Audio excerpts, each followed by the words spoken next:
Hello, so in this video, I'm going to talk about my data-driven approach to understand the subscriber challenge for Netflix for assignment one. So in Q1 2022, Netflix reported its first subscriber loss in over a decade, a decline of 200,000 subscribers. And this was driven by three key challenges. The first one is intensifying competition from platforms like HBO Max and Disney Plus. And the second one is a weakening content pipeline caused by pandemic-related production disruptions. And the third one is market saturation in core US and Western European markets. So to address this, I formulated the following business problems, which content characteristics are associated with higher audience rating and broader original reach, and how can Netflix leverage these insights to improve the subscriber retention. So I used the two key data sets, the Netflix titles CSV with 5,850 titles, including genre, country, release year, and IMDb, TMDb scores, and Netflix credits CSV with 77,801 cast and crew records. So together they let me connect content characteristics to audience quality ratings. And for data cleaning, I handle the missing values across several key columns. So filling age certification was not rated, and zeroing out the seasons for movies, and then retaining the none for IMDb scores to avoid the imputation bias. I also parsed the genres and production countries from strings, encoded lists into proper Python lists, and engineered the direct features like primary genres, primary country, and decade. So to end up with this final clean data set summary.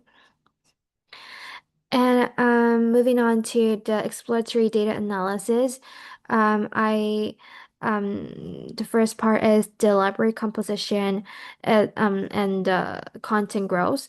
So for the library part, Netflix library is 64% movies and 36% shows, with a median movie runtime of 98 minutes. And the movie heavy mix is misaligned with the retention. So TV series drive recurring viewing habits far more effectively. And the content addition peaked in 2019 and then dropped sharply in 2021 and 2022. This gap in the pipeline coincides almost exactly with the subscriber decline. And moving on to genre and the geographic distribution. So the drama and comedy, they dominate, but these are also like the most competitive genres on rival platforms, offering little differentiation. And the documentaries are almost entirely in movie format, and despite the documentary series being a fast-growing, high engagement category. And geographically, um, the US accounts for around 35 to 40% of titles, but its share has been declining since 2015 as Netflix invests in intentional international content. It's a movie that is strategically well timed, given that the Asia Pacific was the only region with the positive subscriber growth in Q1 2022. And also like the content quality. So TV shows score higher on IMDb than movies. We have a mean of 6.98 versus 6.25, and the documentary and animation genres achieved the highest and most consistent score. And IMDb and TMDb are positively correlated at R equals to 0.57, validating either as a quality proxy. And most critically, only 21% of rated titles score 7.5 or above. And this share has been declining over time despite the rising content volume. And this is a classic delusion effect, like the quantity over quality is eroding Netflix average content standard. And yeah, and moving on to the Asia Pacific content analysis.